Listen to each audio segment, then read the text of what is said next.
Late in January 1975, a 17-year-old German girl called Vera Branders walked out onto the stage of the Cologne Opera House.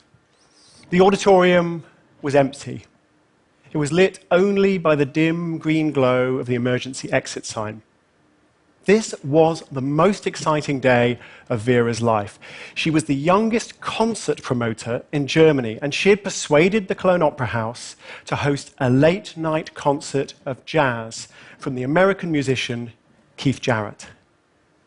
1,400 people were coming, and in just a few hours, Jarrett would walk out on the same stage, he'd sit down at the piano, and without rehearsal or sheet music, he'd begin to play. But right now, Vera was introducing Keith to the piano in question, and it wasn't going well. So Jarrett looked at the instrument a little warily, played a few notes, walked around it, played a few more notes, muttered something to his producer, and the producer came over to Vera and said, "If you don't get a new piano, Keith can't play." There'd been a mistake. The opera house had provided the wrong instrument. This one had this harsh, tinny upper register because all the felt had worn away. The black notes were sticking, the white notes were out of tune, the pedals didn't work, and the piano itself was just too small. It wouldn't create the volume that would fill a large space, such as the Cologne Opera House. So Keith Jarrett left. He went and sat outside in his car, leaving Vera Branders to get on the phone to try to find a replacement piano. Now, she got a piano tuner, but she couldn't get a new piano. And so she went outside, and she stood there in the rain, talking to Keith Jarrett, begging him not to cancel the concert. And he looked out of his car at this bedraggled, rain-drenched German teenager, took pity on her, and said, "Never forget. Only for you." And so a few hours later, Jarrett did indeed step out onto the stage of the opera house. He sat down at the unplayable piano and began.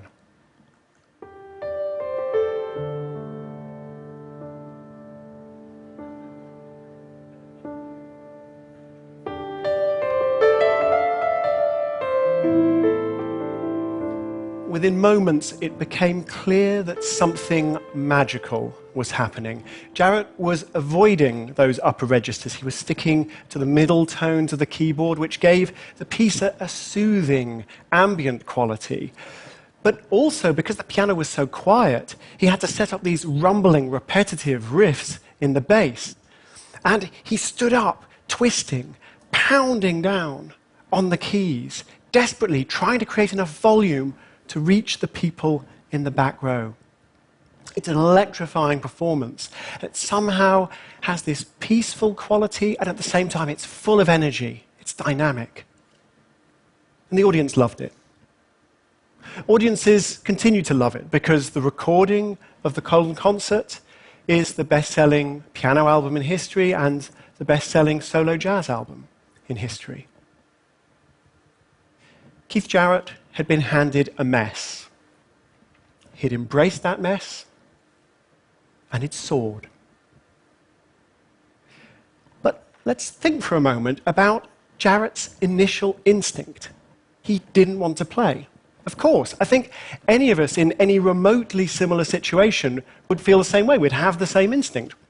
We don't want to be asked to do good work with bad tools. We don't want to have to overcome unnecessary hurdles.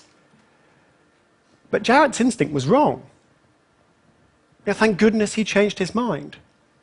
And I think our instinct is also wrong. I think we need to gain a bit more appreciation for the unexpected advantages of having to cope with a little mess. So let me give you some examples from cognitive psychology, from complexity science, from social psychology, and of course, rock and roll.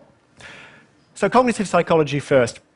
We've actually known for a while that certain kinds of difficulty, certain kinds of obstacle, can actually improve our performance. For example, the psychologist Daniel Oppenheimer, a few years ago, teamed up with high school teachers, and he asked them to reformat the handouts that they were giving to some of their classes.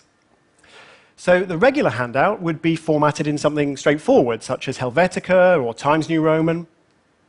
But half these classes were getting handouts that were formatted in something sort of intense, like Hattenschweiler, or something with a zesty bounce, like Comic Sans italicized. These are really ugly fonts, and they're difficult fonts to read.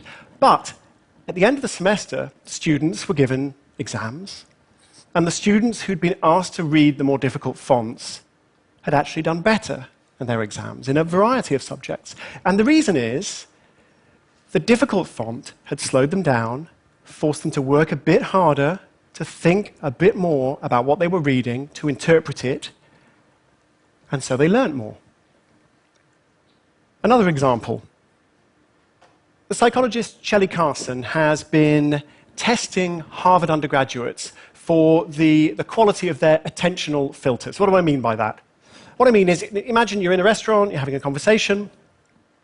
There are all kinds of other conversations going on in the restaurant. You want to filter them out. You want to focus on what's important to you. Can you do that? If you can, you have good, strong attentional filters. But some people really struggle with that. Some of Carson's undergraduate subjects struggled with that. They had weak filters. They had porous filters, let a lot of external information in. And so what that meant is they were constantly being interrupted by the sights and the sounds of the world around them. If there was a television on while they were doing their essays, they couldn't screen it out. Now, you would think that that was a disadvantage. But no.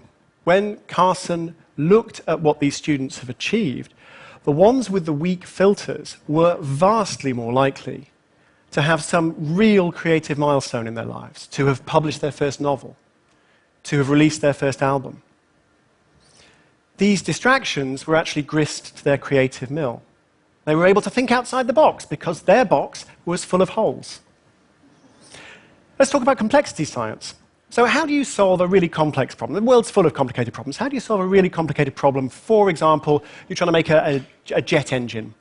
There are lots and lots of different variables, the operating temperature, the materials, all the different dimensions, the shape. You can't solve that kind of problem all in one go. It's too hard. So what do? Well, one thing you can do is try to solve it step by step. So you have some kind of prototype, and you tweak it, you test it, you improve it. You tweak it, you test it, you improve it.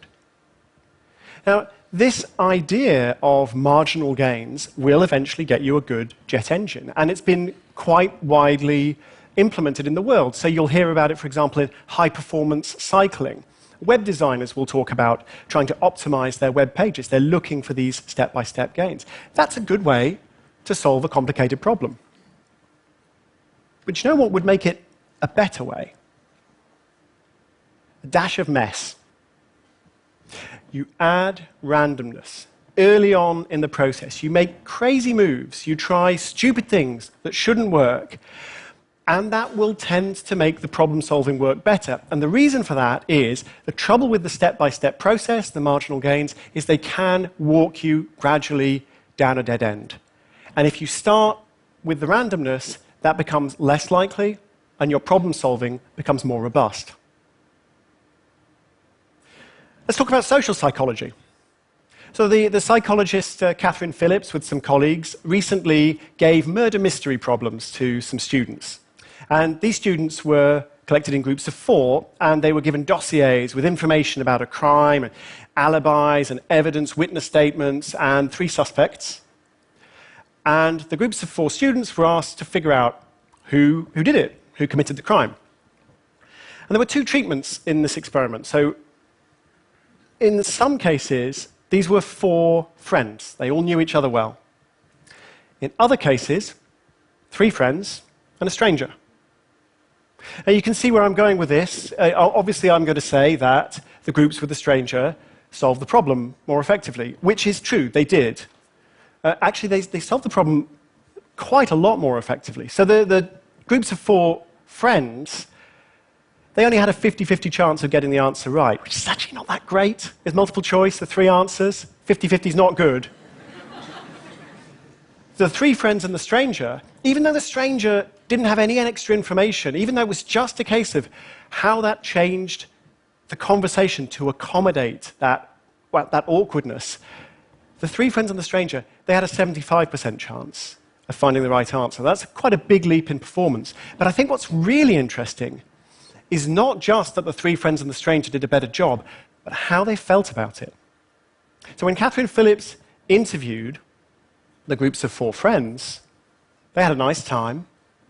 They also thought they'd done a good job. They were complacent. When she spoke to the 3 friends and the stranger, they had not had a nice time. It's actually rather difficult, it's rather awkward, and they were full of doubt.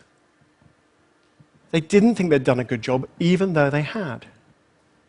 And I think that really exemplifies the challenge that we're dealing with here. Because, yeah, the ugly font, the awkward stranger, the random move, these disruptions help us solve problems. They help us become more creative. But we don't feel that they're helping us. We feel that they're getting in the way. And so we resist. And that's why the last example is really important. So I want to talk about somebody from the background of the world of rock and roll. And you may know him. He's actually a TEDster. His name is Brian Eno. He is an ambient composer, rather brilliant. He's also a kind of catalyst behind some of the great rock and roll albums of the last 40 years. So he's worked with David Bowie on Heroes. He worked with U2 on Achtung Baby and the Joshua Tree. He's worked with Devo. He's worked with Coldplay. He's worked with everybody. And what does he do to make these great rock bands better? Well, he makes a mess. He disrupts their creative processes. It's his role to be the awkward stranger. It's his role to tell them that they have to play the unplayable piano. And one of the ways in which he creates this disruption is through this remarkable deck of cards. I have my signed copy here. Thank you, Brian. They're called the oblique strategies. He developed them with a friend of his. And when they're stuck in the studio, Brian Eno will reach for one of the cards. He'll draw one at random, and he'll make the band follow the instructions on the card. So this one, change instrument roles. Yeah, everyone swap instruments. Drummer on the piano. Brilliant, brilliant idea. Look closely at the most embarrassing details. Amplify them. Make a sudden, destructive, unpredictable action. Incorporate. These cards are disruptive. Now, they've proved their worth in album after album. The musicians hate them. So Phil Collins was playing drums on an early Brian Eno album. He got so frustrated, he started throwing beer cans across the studio. Carlos Alomar, great rock guitarist, working with Eno on David Bowie's Lodger album. And at one point, he turns to Brian and says, "Brian, this experiment is stupid." But the thing is, it was a pretty good album, but also Carlos Alomar, 35 years later, now uses the oblique strategies. And he tells his students to use the oblique strategies because he's realized something. Just because you don't like it doesn't mean it isn't helping you. The strategies actually weren't a deck of cards originally. They were just a list on the recording studio wall, a checklist of things you might try if you got stuck. The list didn't work. You know why? Not messy enough. Your eye would go down the list and it would settle on whatever was the least disruptive, the least troublesome, which of course misses the point entirely. And what Brian Eno came to realize was, yes, we need to run the stupid experiments. We need to deal with the awkward strangers. We need to try to read the ugly fonts. These things help us. They help us solve problems. They help us be more creative. But also, we really need some persuasion if we're going to accept this.